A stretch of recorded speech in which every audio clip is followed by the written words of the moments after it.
Welcome back, listeners, to another exciting episode of JVM Internals Crashcasts. I'm your host, Sheila, and I'm here with our JVM expert, Victor. Today, we're diving deep into the fascinating world of class file structure. Hello, everyone. I'm thrilled to be here to unravel the mysteries of class files with you all. Before we begin, let's remind our listeners that we're currently in Level 2 of our series, JVM Adept, where we're exploring operational understanding of the JVM. We're in the chapter on class loading in depth, and we've just covered custom class loaders in our previous episode. That's right, Sheila. And understanding the class file structure is crucial for anyone wanting to truly grasp how the JVM works under the hood. Absolutely. Now, to kick things off, I have a quiz question for our listeners. Are you ready? I'm sure our listeners are on the edge of their seats, Sheila. Let's hear it. All right. Here goes. Every Java class file starts with a specific 4-byte magic number. What is this magic number in hexadecimal, and why is it significant? Ooh, that's a great question, Sheila. It really gets to the heart of how the JVM identifies valid class files. I'm sure our listeners will find it intriguing, especially when they learn about its purpose. But let's not give away too much just yet. You're right, Victor. We'll reveal the answer at the end of our episode.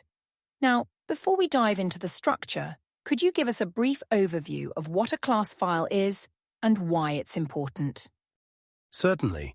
A class file is essentially the compiled version of a Java source file. It contains bytecode, which is a set of instructions that the JVM can execute. Think of it as a blueprint that tells the JVM everything it needs to know about a class, including its methods, fields, and other important information.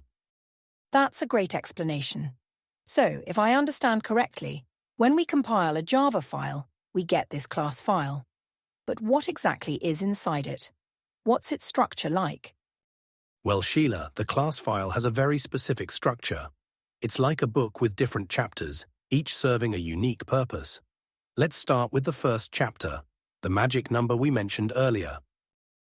So we're circling back to our quiz question. What's so magical about this number? The magic number is always the same for every valid class file. It's the hexadecimal value 0xcaf baby.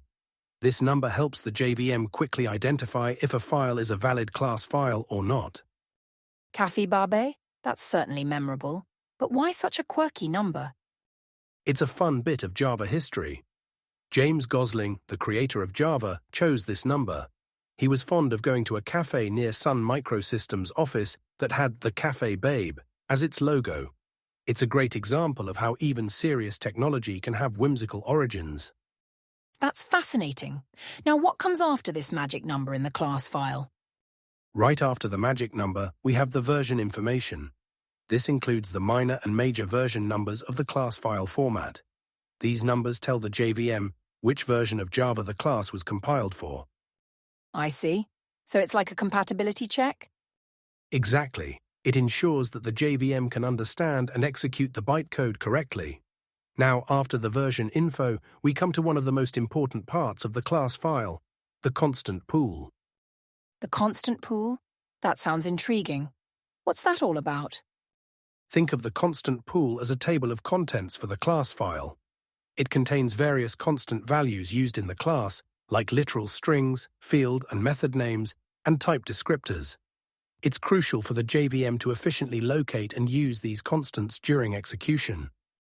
That makes sense. So, what else is in the class file structure? After the constant pool, we have access flags, which indicate whether the class is public, final, abstract, and so on. Then we have information about this class and its superclass, followed by interfaces, fields, methods, and finally, any attributes. Wow, that's quite a lot of information packed into one file. How does the JVM use all of this during execution? Great question.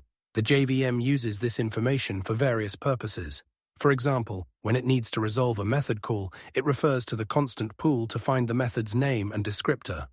The access flags help in enforcing access control, and the method information is used to actually execute the code. I see. Are there any common misunderstandings or pitfalls related to class file structure that developers should be aware of? One common misunderstanding is thinking that the class file contains the actual Java source code. It doesn't, it contains bytecode, which is a lower-level representation of the program. Another pitfall is assuming that modifying a class file directly is a good idea. While it's possible, it's generally not recommended unless you really know what you're doing. Those are great points, Victor. Now, as we're nearing the end of our episode, could you summarize the key points about class file structure for our listeners? Certainly. The key points to remember are: 1. Every class file starts with the magic number 0xCaffeBaby. 2. It includes version information for compatibility. 3. The constant pool is a crucial component, acting like a table of contents. 4. The structure includes information about access flags, this class, superclass, interfaces, fields, methods, and attributes. 5. Understanding this structure is vital for comprehending how the JVM loads and executes Java code. Thank you, Victor. That's a great summary. Now, let's reveal the answer to our quiz question. The magic number is indeed 0xCaffeBaby, and it's significant because it helps the JVM quickly identify valid class files. Excellent. I hope our listeners found this deep dive into class file structure enlightening. I'm sure they did. In our next episode, we'll be moving on to Level 3 JVM Expert, where we'll start exploring JVM internals, beginning with bytecode and instruction sets. It's going to be exciting. I can't wait, Sheila. There's so much more to uncover about the JVM. Absolutely. And to our wonderful listeners, if you enjoyed this episode, please subscribe to JVM Internals Crashcasts and leave us a rating. Your support helps us continue bringing you in-depth insights into the Java Virtual Machine, or JVM. Until next time, happy coding.